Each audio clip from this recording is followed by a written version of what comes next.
Cute. Pag may itinanim pipino, may aanihin. Ito rin, kahit konti lang. Ang ganda. At saka ito. Ating ulam sa umagahan. Talong.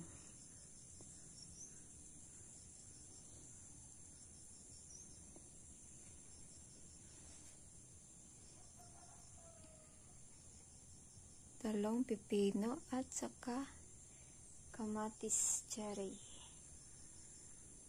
Cherry tomatoes. So, masarap. So, masarap ang ating ulam ngayon. Tseng.